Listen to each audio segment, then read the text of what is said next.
भगवान की ऊर्जाएं एक आवश्यक विषय वाणिपीडिया से। इस ब्रह्मांड में विभिन्न ऊर्जाएं चलती हैं, कुछ सकारात्मक और कुछ नकारात्मक। हम अपने उत्थान के लिए सकारात्मक ऊर्जाओं को बनाए रखने और घेरने की पूरी कोशिश करते हैं। ऐसा करने का एक तरीका यह है कि लगातार भगवान कृष्ण और उनके भक्तों के करीब रहें। भगवान से जुड़ी कोई भी बात हमेशा सकारात्मक होती है। न केवल वे ऊर्जाएं सकारात्मकता उत्सर्जित करती हैं, बल्कि उनमें कई अन्य गुण भी होते हैं जो उन्हें किसी के लिए भी अकल्पनीय और समझ से बाहर बना देते हैं। इसका एक अंश भी समझने के लिए हमें धर्म ग्रंथों का अध्ययन बहुत गंभीरता एवं ईमानदारी से करना चाहिए। श्रील प्रभुपाद की पुस्तकें, व्याख्यान, वार्तालाप और पत्र इस आवश्यक विषय की व्यापक प्रस्तुति प्रदान करते हैं, जैसा कि वाणी quote synergies of the Lord श्रेणी में देखा गया है। उनकी पुस्तकों का एक परिचय निम्नलिखित 9 उद्धरणों में दिया गया है। श्रील प्रभुपाद की पुस्तकों से उद्धरण वास्तविक संन्यास योग या भक्ति का अर्थ है कि व्यक्ति को जीवित इकाई के रूप में अपनी संवैधानिक स्थिति को जानना चाहिए और उसके अनुसार कार्य करना चाहिए।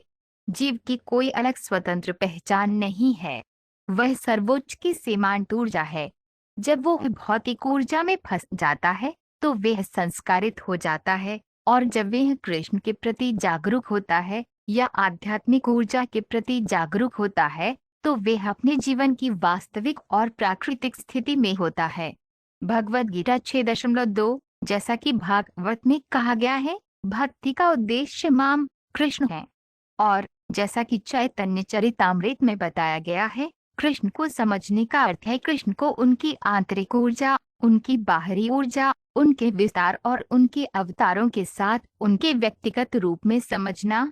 श्रीमद्भागवत 3.2.6.1 प्रकट ग्रंथों का हवाला देते हुए श्री जीव गोस्वामी प्रभु कहते हैं कि शिव भगवान की ऊर्जा है जो ब्रह्मांडीय अभिव्यक्ति को बनाए रखती है। भू वह ऊर्जा है जो ब्रह्मांडीय अभिव्यक्ति का निर्माण करती है, और नीला दुर्गा वह ऊर्जा है जो सृष्टि को नष्ट कर देती है।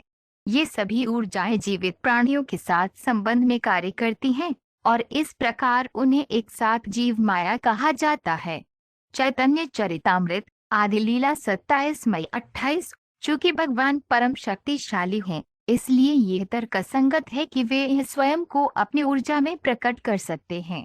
देवता पूजा या शालग्राम शिला की पूजा मूर्ति पूजा नहीं है। एक शुद्ध भक्त के घर में भगवान का विग्रह बिल्कुल वैसा ही कार्य कर सकता है जैसा वह अपने मूल पारलौकिक व्यक्तित्व में कर सकता है। चैतन्य चरितामृत आदि लीला 14.9। कभी कभी भगवान अपने भक्त को असाधारण शक्तियां देते हैं, लेकिन भक्त हमेशा जानता है कि शक्ति भगवान की है और भक्त केवल एक साधन है। शुद्ध भक्त कभी भी उन अभक्त वर्ग के लोगों की तरह फूला नहीं समाता जो झूठा सोचते हैं कि वे भगवान हैं। ये देखकर आश्चर्य होता है कि जिस व्यक्ति को हर कदम पर भगवान की माया के नियमों द्वारा लात मारी जाती है, वह कैसे भगवान के साथ एक होने के बारे में गलत सोच सकता है। ऐसी सोच बद्धात्मा को दी गई मायावी ऊर्जा का अंतिम जाल है। श्रीमद्भागवत 2.9-30। इसमें कुछ भी बाहरी नहीं है, न ही कुछ आवश्यक है। इस अभिव्यक्ति का अपना समय सर्वोच्च पूर्ण की ऊर्जा द्वारा तय किया गया है, और जब इसका समय पूरा हो जाएगा तो ये अस्थायी अभिव्यक्तियां पूर्ण की पूर्ण व्यवस्था द्वारा नष्ट हो जाएंगी। छोटी छोटी पूर्ण इकाइयों अर्थात जीवों को पूर्ण का अनुभव करने की पूरी सुविधा है, और पूर्ण के अधूरे ज्ञान के कारण ही सभी प्रकार की अपूर्णता का अनुभव होता है। भगवद गीता परिचय। भगवान के बिना कुछ भी अस्तित्व में नहीं हो सकता। ये जानना चाहिए कि मायावी शक्ति भी भगवान की ही एक ऊर्जा है।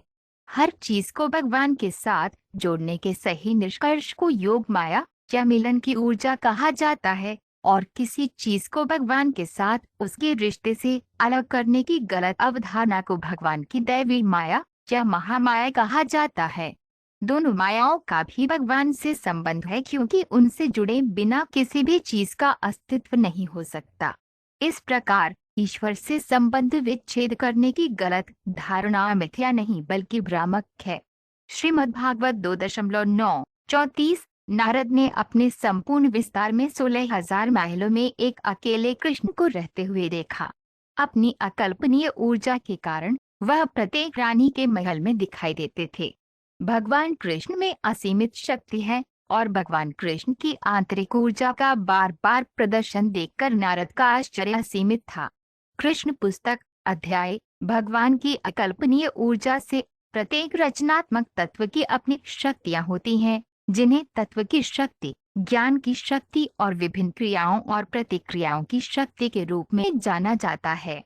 भगवान की ऐसी संभावित ऊर्जाओं के संयोजन से समय के साथ साथ ब्रह्मा, विष्णु और महेश्वर जैसे विभिन्न जैंटों द्वारा सृजन, रखरखाव और विनाश की अभिव्यक्ति होती है।